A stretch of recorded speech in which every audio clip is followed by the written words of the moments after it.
요즘은 이제 아파트가 거의 대부분 우리가 주거 공간 또 주택으로서의 이제 기본이 되고 있습니다만은 제가 어렸을 때만 하더라도 아파트가 거의 없었습니다. 거의 대부분이 주택에서 이제 삶을 살아갔는데요. 아주 부잣집이 아니면은 거의 대부분 이 단독주택은 화장실이 내실에 있지 않고 내실 밖에 있었어요. 그리고 또 이제 주로 수세식이 아니고 전부 재래식이었기 때문에 냄새가 많이 나잖아요. 그래서 화장실이 보면은 내실에서 가장 멀리 떨어진 곳에 있었습니다. 그러니까 마당에서 한참 걸어가야 주로 이제 대문 옆에다가 이 화장실을 많이 만들어 놨었는데, 그래서 어렸을 때 보면은 가장 힘든 시간이 언제고 제일 두려운 시간이 언제냐면 이 밤에 화장실 가고 싶을 때, 이 내실에서 나와가지고 캄캄한데 화장실까지 가야 되잖아요. 그 누나들이 하나밖에 없는 남동생 골려 먹으려고 이제 겨울철에도 보면 이 아랫목에 앉아가지고 누나들이 귀신 얘기를 많이 해줬어요. 그 중에서도 이 화장실 귀신 얘기를 많이 해줬는데, 이 화장실에는 귀신이 살아가지고, 예전에는 요즘 다 두루마리 휴지를 씁니다만은 옛날에 휴지 썼나요? 예전에는 다 신문지 쪼개가지고 쓰고 그랬었잖아요. 이게 이제 휴지가 있는 줄 알고 갔는데 휴지가 없어. 그럼 얼마나 당황스럽습니까? 그럴 때 이 화장실 귀신이 이제 우리한테 묻는다는 거예요. 빨간 종이 줄까? 파란 종이 줄까? 이 참 말도 안 되는 얘기인데 저도 깜짝 놀래고 막 마음이 두렵고, 또 그 얘기를 해주는 누나들도 자기들이 그 얘기를 해줘놓고 무서워가지고 막 이불을 뒤집어 쓰고 그랬던 기억이 납니다. 그래서 항상 우리가 화장실을 갈 때는 2인 1조로 갔어요. 그래서 제가 화장실 안에 들어가 있으면은 누나가 바깥에서 다 이제 지켜주는 거, 망을 와주는 거죠. 그럼 또 화장실 문도 열어놓고, 근데 가끔 누나들이 또 장난을 친다고 싹 숨어버립니다. 그러면 이제 앉아가지고 불안한 거예요. 누나 어디 있어? 누나 어디 있어? 지금 있는 거야? 어디 가면 안 돼? 끝까지 있어야 돼? 그러면서 정말 이 불안에 떨면서 일을 마무리했던 그런 기억도 납니다. 참 지금 생각해 보면 그 어린 누나가 뭐라고, 그렇잖아요. 그 어린 누나가 뭐라고, 그 누나가 그 밖에서 이게 서 있으면은 그냥 마음이 편안하고, 누나가 없으면 그렇게 불안하고 그랬단 말이죠. 내게 전혀 도움이 안 되는 사람인 것처럼 보여도 누군가가 함께 있다는 것만으로도 우린 굉장히 위로가 되고 힘이 됩니다. 홀로 있을 때 우리는 고독을 느끼고, 홀로 있을 때 굉장히 두려움을 느낄 수 있죠. 예수님께서도 십자가 그 길을 이제 앞두고 육신을 가지신 예수님이었기 때문에 그 고난의 길, 그 험악한 그 십자가의 길을 생각을 하면 잠이 오지 않고 너무너무 마음이 힘들고 고통스럽고 두려웠어요. 그래서 전혀 도움이 되지 않는 제자들인데 그 제자들과 함께 기도하러 올라가시지 않습니까? 얘들아, 나와 함께 기도하라고 하자. 내가 너무 힘들다. 내가 마음이 너무 힘들다. 나랑 같이 기도하러 가자. 가서 그냥 예수님 기도하는 동안에 퍼지러지게 잠만 잔 제자들이었지만, 그래도 그 제자들이 지척에 같이 있다고 하는 그 자체만으로도 예수님께 위로가 되고 격려가 됐다는 얘기죠. 거의 식물인간에 가까운 아내를 오랫동안 돌보다가 아내가 세상을 떠난 후에 남편분이 이런 말을 하더라고요.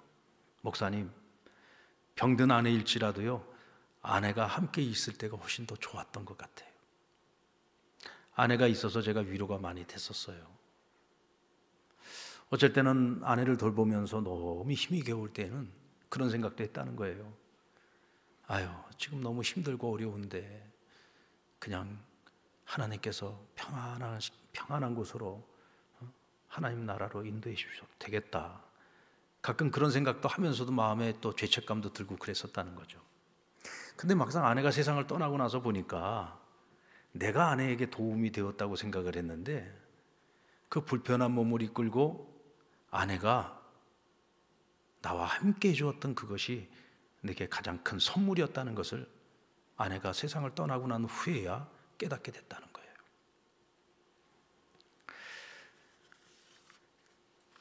누군가가 나와 함께 한다는 거, 우리는 꼭 그 사람이 나에게 어떤 큰 도움이 되어질 때에만 그 사람이 나에게 어떤 중요한 존재인 것처럼 느껴지지만 그렇지 않습니다. 함께 한다는 것이 그렇게 우리에게 위로가 되는 거죠. 근데 또 한편으로는 함께 했던 사람에게 버림을 당하거나 배신을 당했을 때 그 고통은요, 잠깐의 고통으로 끝나지 않습니다.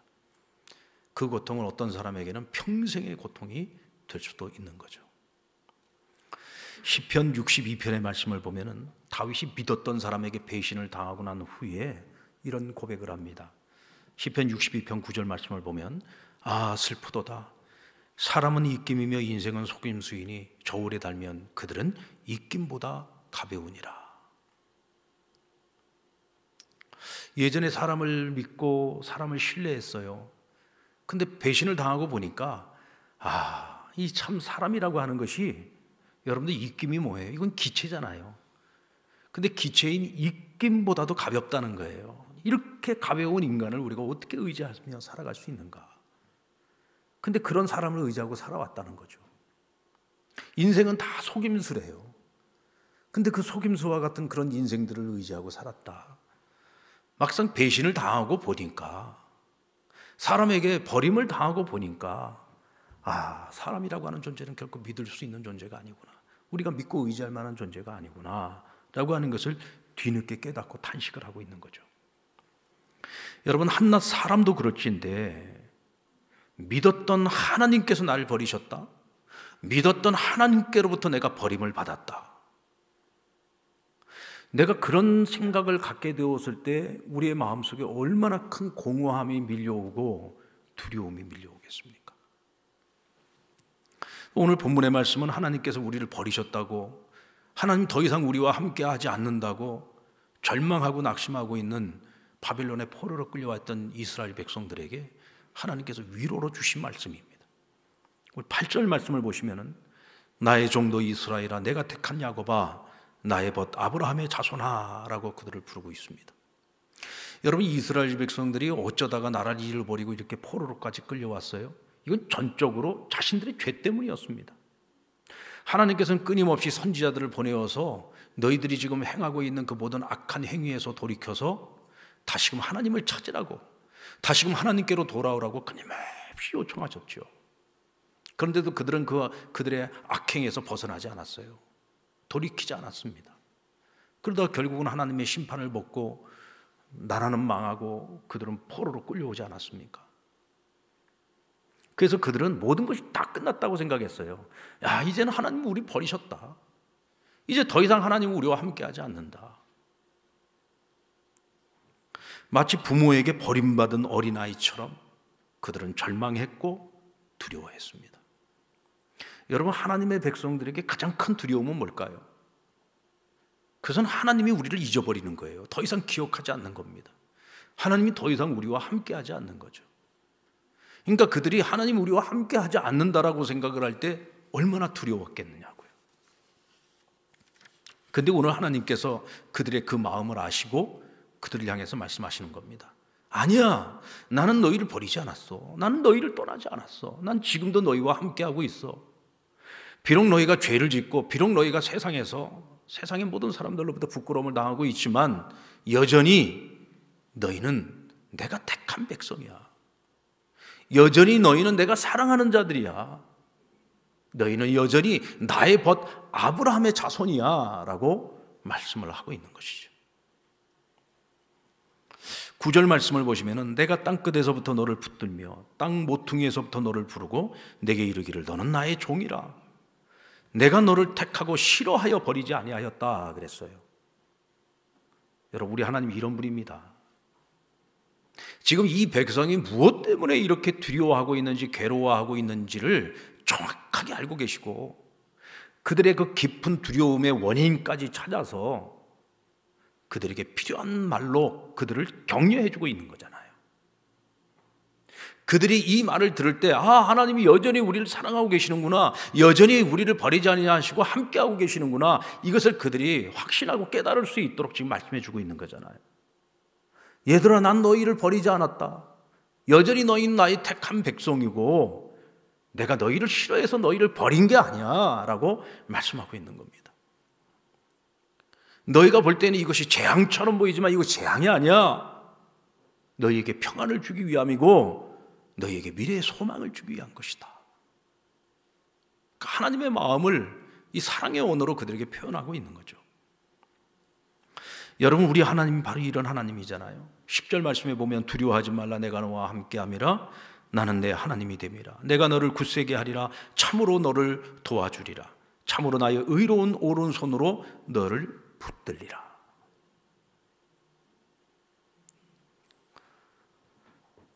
두려워하지 마라. 내가 너희와 함께함이라. 여러분, 내가 너희와 함께함이라 이 말은요, 이제부터 내가 너희와 함께할게 이게 아니에요. 미래의 약속이 아닙니다. 하나님은 과거에도 그랬고 지금도 그렇고 앞으로 미래에도 그렇고 나는 한 번도 너희를 떠난 적이 없어. 내가 너희를 택한 백성으로 삼는 그 순간부터 너희가 잘났거나 못났거나 너희가 의롭거나 너희가 죄악을 행하거나 어떤 상황 속에 난 너희를 버린 적은 없어 라고 말씀하시는 거죠. 난 늘 너희와 함께하고 있어. 단지 너희가 나를 멀리했기 때문에 내가 너희와 함께하고 있는 동안에도 너희가 나를 보지 못한 것이고 내가 너희에게 끊임없이 하고 있는 그 말을 너희가 듣지 못한 거야. 문제는 너희에게 있다는 거죠. 하나님께서는 언제나 함께 하심으로 자신의 사랑을 표현해 주십니다. 임마누엘의 하나님 아닙니까? 함께 하시는 하나님. 두려워하고 있는 백성들에게 두려워하지 말라고 명령하시는 것은 함께 하시기 때문이에요. 지금 너희의 형편과 처지가 아무리 최악이라고 할지라도 나는 너희를 떠나지 않고 너희와 함께하고 있다. 그러니까 너희 상황이 최악이라고 해서 내가 너희를 떠났다고 생각하지 말라는 거예요. 최악의 상황 속에서도 나는 너희와 함께하고 있다. 너희 그걸 알아야 된다라고 말씀하시는 거죠. 이사야 43장 2절 말씀 우리 같이 한번 읽어볼까요? 시작. 내가 물 가운데로 지날 때에 내가 너와 함께할 것이라. 강을 건널 때에 물이 너를 침몰하지 못할 것이며 내가 불 가운데로 지날 때에 타지도 아니할 것이요 불꽃이 너를 사르지도 못하리니. 하나님께서 함께 하시면 너희에게 물 같은 시험, 불 같은 시험이 찾아와도 물이 너희를 삼키지 못하게 할 것이고 불이 너희를 태우지 못하게 할 것이다. 여러분들, 하나님께서 함께 하시면 그 어떤 시험도 다 피해갑니까? 아닙니다. 하나님이 함께 하셔도 시험은 찾아와요. 근데 하나님의 약속이 뭡니까? 내가 너희와 함께 할 거야. 그래서 물이 너를 삼키우지 못하게 하고 불이 너희를 태우지 못하게 할 거야. 여러분, 그러면 되는 거잖아요. 어떤 시험이 찾아와도 어떤 시련이 찾아와도 어떤 환난이 찾아와도 하나님 우리와 함께 해주셔서 그것을 우리가 견뎌내게 하시고 버텨내게 하시고 이겨내게 하시고 극복하게 하시면 그럼 되는 것 아닙니까? 오늘 하나님께서 함께 하신다고 하는 것은 바로 이런 의미입니다. 근데 사람들은 주님이 함께 하는 것보다 주님으로부터 받을 보상, 주님으로 받을 선물, 여기 더 마음이 많이 있죠. 여러분, 예수님이 누굽니까? 예수님은 인간의 몸을 입고 이 땅에 오신 하나님이시죠. 하나님이 이 땅에 오신 거예요. 이 임마누엘 아닙니까? 우리와 함께 하시는 사건이죠. 그래서 예수님은 늘 백성들과 함께 했어요. 자기 제자들과 늘 함께 했습니다.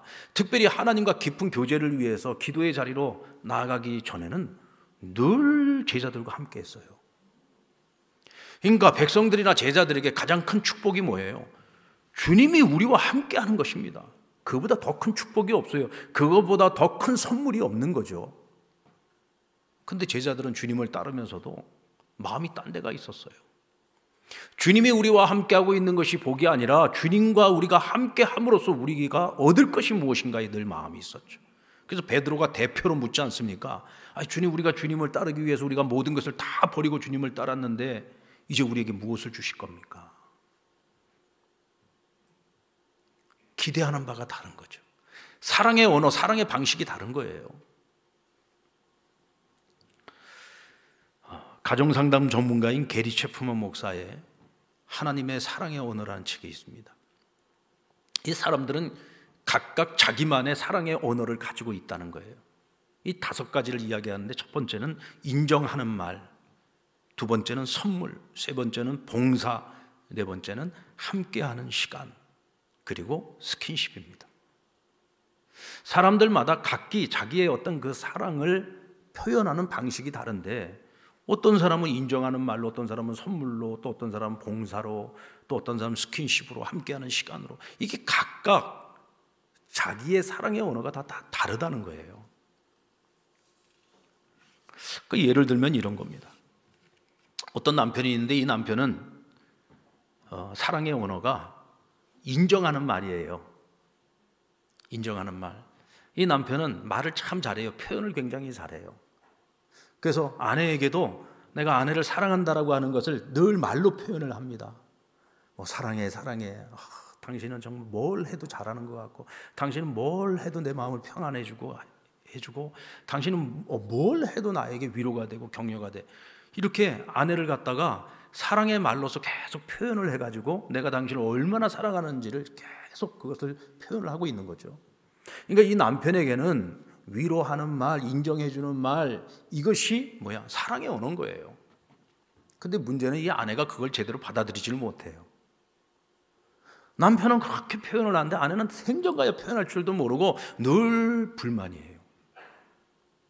그러니까 이 부부를 바라보고 있는 사람들은 하나같이 전부 다 뭐라고 얘기를 하냐면, 저렇게 좋은 남편에 어떻게 저런 악처가 있을까? 왜? 이 남편은 말을 잘하니까 밖에 나가서도 사람들한테요, 이 인정하는 말로 다 호감을 얻고 있어요. 다 사람들 칭찬해주고 격려해주고. 그러니까 사람들이 이 남편 싫어하는 사람이 없어. 다 좋아해. 근데 이 부인은 무뚝뚝하니 자기 남편한테 하는 것도 보면은 전혀 그 남편의 반도 못 따라가는 것 같이 보인단 말이죠. 그래서 이 부부간에 문제가 생겼어요. 이 목사님이 40년 동안을 상담 생활을 하면서 이런 부부들을 너무 많이 봤다는 거예요. 그런데 이것은 어느 한쪽의 문제가 아니라 쌍방간에 상대방이 원하는 사랑의 언어가 무엇인지를 정확하게 알지 못해서 자기 방식대로의 사랑의 언어를 갖고 표현을 하니까 서로가 사랑을 하면서도 그것을 이해를 못하고 받아들이질 못하는 거예요. 그러니까 문제가 생긴다는 거죠. 그러면 이 아내가 원하는 사랑의 언어는 뭐였냐? 뭐였을 것 같습니까? 봉사였습니다. 봉사. 이 남편은 말은 잘하는데 행동이 없어요. 행동이. 그러니까 말로는 맨날 사랑한다, 사랑한다, 사랑한다 하면서 집에 오면은요 아무것도 안 해. 심지어는 못질하는 것도 아내한테 다 시키고 자기는 말로만 다 하는 거예요. 그러니까 이 아내에게 있어서는요, 남편이 그 어떤 말을 해도 그걸 사랑으로 받아들이질 않아. 그러니까 이 아내가 원하는 그 사랑의 표현은 뭐냐? 봉사예요, 봉사. 좀 집에 오면은 어쩌다가 한 번이라도 설거지도 좀 해주고, 청소도 좀 한번 해주고, 좀 못질도 좀 해주고, 그걸 바라는 거예요. 그러니까 서로가 이 사랑의 방식, 이 사랑의 이 언어가 다르다 보니까 어떤 사람은 스킨십을 좋아하는 사람이 있고, 또 어떤 사람은 선물을 받았을 때 상대방이 나를 정말 사랑하는구나, 선물을 원하는 경우가 있고. 그래서 우리가 서로의 그 사랑의 언어를 잘 이해하고 서로에게 그것을 맞추어 갈 수 있다면 훨씬 더 그 관계성이 더 깊어지고 그 사랑의 깊이가 더 깊어질 수 있다는 거죠. 오늘 예수님과 그 제자들의 그 사랑의 언어가 보면 서로가 차이가 있는 것을 볼 수가 있어요. 예수님은 그들과 함께 하고 있는 그 자체가 사랑의 언어인 거예요. 그런데 이 제자들이 바라는 사랑의 언어는 뭐냐면 보상이에요. 선물이에요. 우리에게 무엇을 해주실 겁니까? 선물을 기대하고 소망하고 있는 거죠. 근데 여러분, 이 제자들이 얼마나 어리석은 겁니까? 이 제자들에게 최고의 선물이 뭐예요? 주님이 우리와 함께 해주는 거잖아요. 사실은 주님께서 그들과 함께 해주시는 그 사건 속에 이 5가지 사랑의 언어는 다 들어있습니다. 세상에서 보잘것없고 아무것도 아니었던 사람들을 예수님께서 불러서 그들을 제자로 삼았죠. 그들을 인정해 주셨잖아요. 예수님 자신이 그들에게 최고의 선물이 되어주셨잖아요. 예수님께서 그들과 함께하는 그 자체가 뭐야? 봉사잖아요. 훈련시켜 주시지 않았습니까? 그게 봉사죠. 끊임없이 그들을 위로해 주시고 만져주시고 격려해 주시고, 그들이 두려움에 사로잡혀 있을 때 심지어는 물 위를 걸어가서 그들을 위로해 주시고 격려해 주셨던 분이 예수님 아닙니까? 예수님이 함께하는 그 자체가 그들에게 가장 큰 선물이었는데, 그들이 바라는 선물이 다만 달랐을 뿐인 거죠.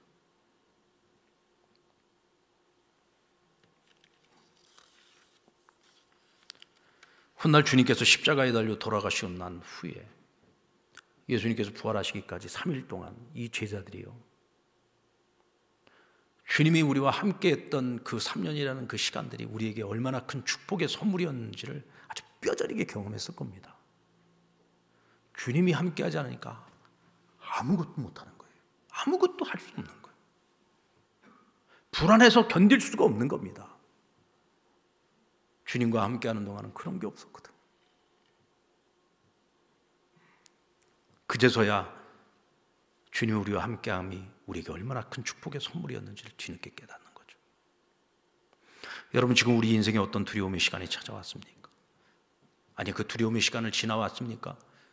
또 우리가 앞으로 살다 보면 어떤 두려운 일들이 우리 앞에 찾아올는지 알 수 없습니다. 이때 우리가 절대로 잊지 말아야 될 것, 하나님 절대로 우리 버리신 게 아닙니다. 하나님 절대로 우리를 떠나 계신 것이 아닙니다. 주님은 여전히 우리와 함께하고 계신 겁니다.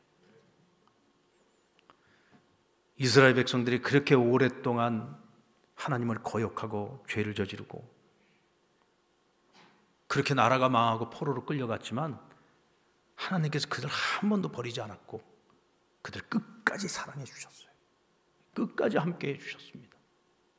오늘 우리의 이름도 역시 마찬가지로 하나님의 손바닥에 새겨져 있고, 하나님께서 그런 우리를 늘 기억하시고 여전히 우리와 함께 하시면서 사랑해 주시는 거예요. 하나님께서는 이 사랑의 언어 5가지를 다 사용해서 오늘도 변함없이 우리를 품어주시고 사랑하시는 겁니다.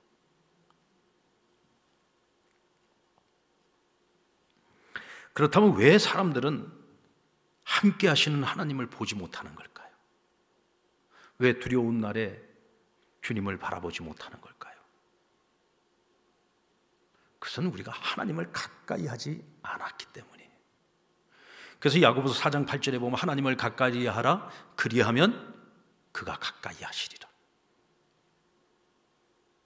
여러분, 이 말을 우리가 또 잘 해석을 해야 됩니다. 우리가 하나님을 가까이 하면 그때 하나님 우리를 가까이 하시는구나. 아니요, 그게 아니에요.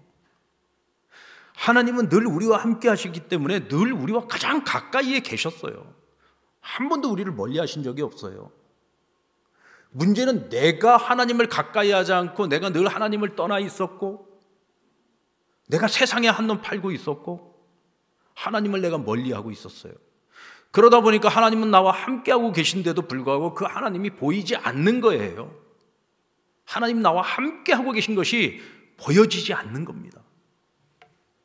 그것은 하나님 탓이 아니라 바로 우리의 탓이었다는 거죠.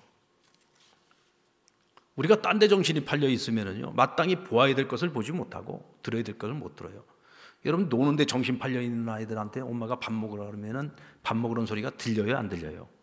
안 들립니다. 딴 데 정신이 팔려 있어서 그래요. 노는데 정신 팔려 있는 아이에게 엄마가 암만 100번 공부하라고 이야기를 해줘도 공부하라는 말은 귀에 안 들어와요. 왜? 노는데 정신 팔려 있어서 그래요. 세상에 정신이 팔려 있으면은 하나님의 음성이 안 들립니다. 하나님이 함께하고 있는 것도 안 보입니다. 야곱은 장자 계승권과 아버지의 축복 기도에 정신이 팔려 있었습니다. 그러다 보니까 아버지도 속이고 형도 속이고 자기 양심도 속이고 자기가 원하는 것을 얻기 위해서, 그 순간에 그가 잊고 있었던 것이 뭐냐면 하나님이 나와 함께하고 계시고 하나님 모든 걸 다 보고 계신다는 사실을 잊어버린 거예요. 깜빡한 거예요. 왜? 자기 욕망에 정신이 팔려 있었거든요. 아버지 집에 더 이상 있을 수가 없어가지고 집에서 도망쳐 나왔죠. 멀리 하란 땅으로 가는 길에 밤을 맞이하고 베델이라고 하는 곳에서 돌베개를 베고 누워있는데, 누워서 하늘을 보고 있으니 참 앞으로 살아가야 될 날이 캄캄한 거예요. 앞으로 내 미래에는 어떤 일들이 펼쳐질까? 내가 아버지로부터 축복 기도도 받았고 장자 계승권도 받기는 했지만 내 손에 있는 건 아무것도 없어요. 그 축복의 약속들이 언제 이루어질지 알 수도 없어요. 그 두려운 밤을 보내고 있는데 그러나 하나님께서 찾아오십니다. 하나님이 나와 함께하고 계신 것을 그가 보게 되고 깨닫게 됩니다. 그리고 내 인생의 피난처는 오직 하나님 한 분밖에 없다는 사실을 깨닫게 되죠. 야곱이 하나님과 제대로 동행하기 시작한 것은 바로 그 두려운 밤에 내게 찾아오신 하나님을 만나는 그 순간부터, 하나님을 바라보기 시작하는 그 순간부터 그가 하나님과 함께 동행을 시작을 한 겁니다. 여러분, 두려운 날이 찾아왔다면, 아니 찾아온다면 어쩌면 그것은 우리에게 재앙이 아니라 어쩌면 축복의 사건이 될 수도 있습니다. 하나님을 멀리해서 하나님이 함께하고 계신 것을 보지 못하는 자들에게 찾아오는 재앙은 그건 재앙이 아니라 축복이죠. 왜요? 모든 것을 잃어버리고 그 두려움 속에서 비로소 하나님을 찾을 수 있고, 비로소 하나님을 만날 수 있고, 비로소 나와 함께하고 계시는 하나님을 보게 되고 깨닫기 때문입니다. 그때부터 뭐예요? 다시금 하나님을 바라볼 수 있게 되는 거죠. 그래서 우리에게 찾아오는 그 두려운 날이 오히려 재앙이 아니라 다시금 하나님을 바라보게 하는 축복의 사건이 될 수 있는 것입니다. 여러분, 만약 오늘 우리에게 두려운 날이 와 있다면 지금이야말로 하나님을 가장 가까이 할 만한 때요, 나와 가까이 계시는 하나님을 만나고 바라볼 때입니다. 그럼 하나님을 가까이 하고 하나님을 바라본다는 건 대체 어떤 것인가? 며칠 전에 어느 장로님 부부와 같이 식사를 하면서 얘기를 나누는데 이런 고백을 들었습니다.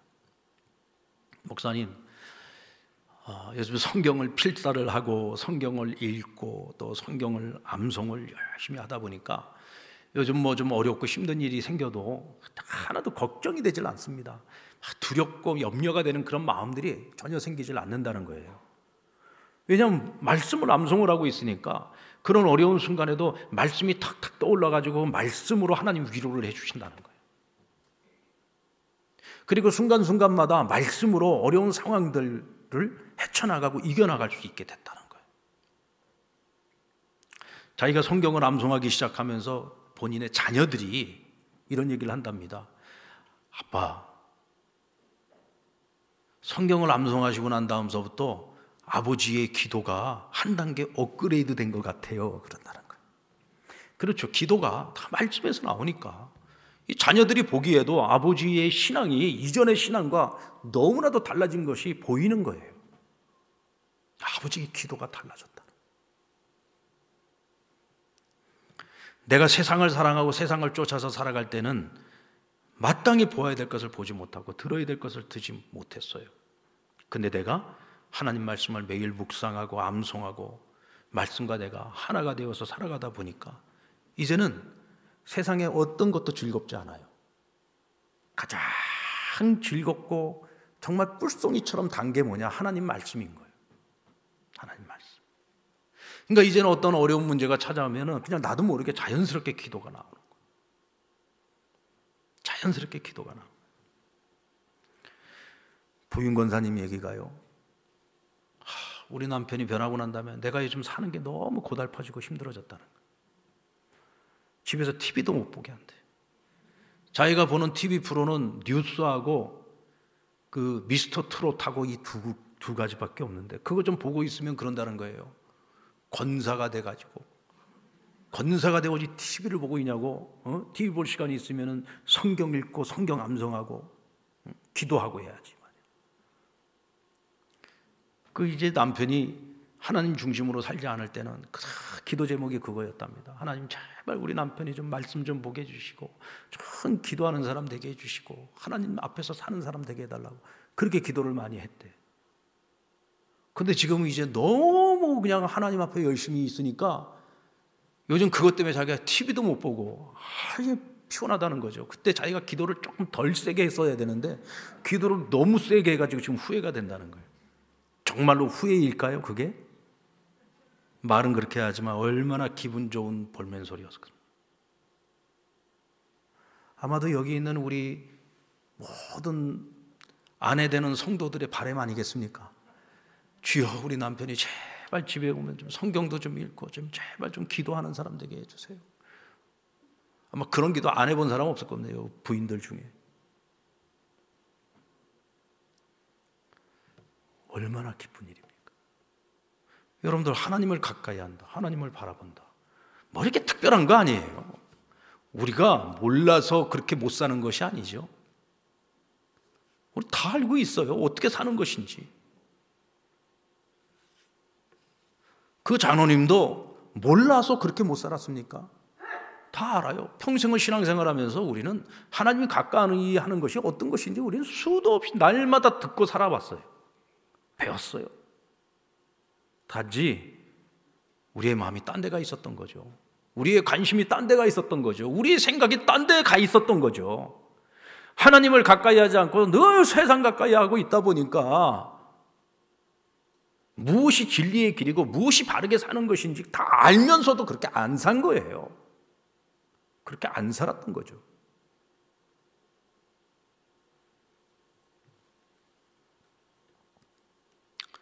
여러분, 매일매일 하루 세끼 꼬박꼬박 식사를 챙겨 먹듯이 우리가 그렇게 하나님의 말씀을 묵상하고 암송하고 또 하나님 말씀대로 살아보려고 다 애를 쓰고, 다윗처럼 아침에도 기도하고 저녁에도 기도하고 즐거울 때도 기도하고 힘들 때도 기도하고 두려운 날에도 기도하고, 이렇게 늘 말씀과 기도로 하나님과 동행하면서 살아가다 보면 우리 인생에 얼마나 많은 간증거리들이 쌓여가겠습니까?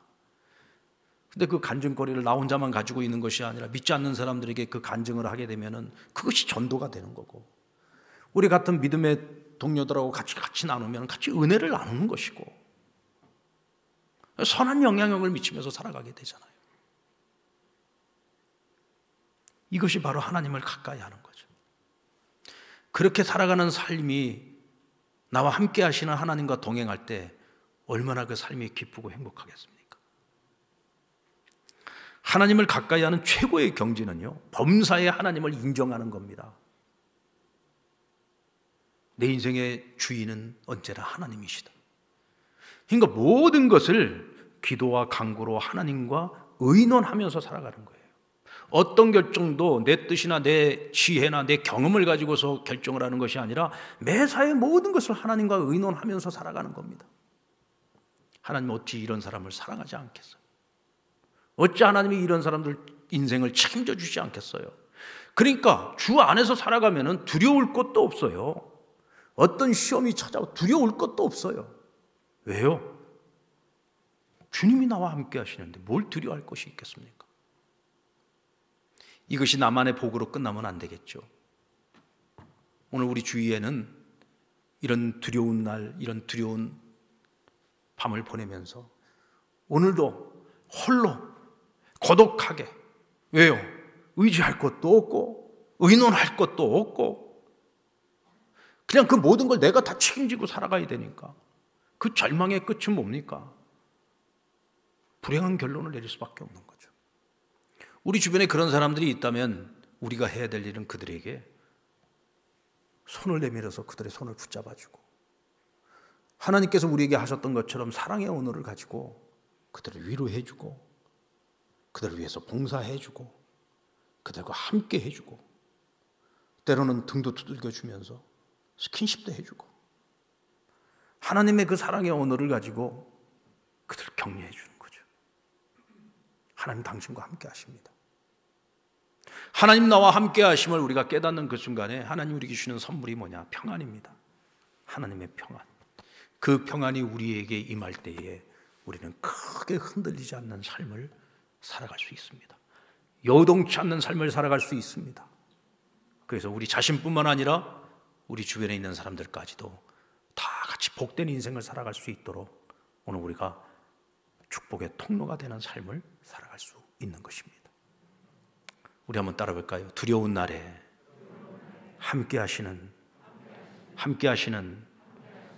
주를 바라봅시다. 그러십시다.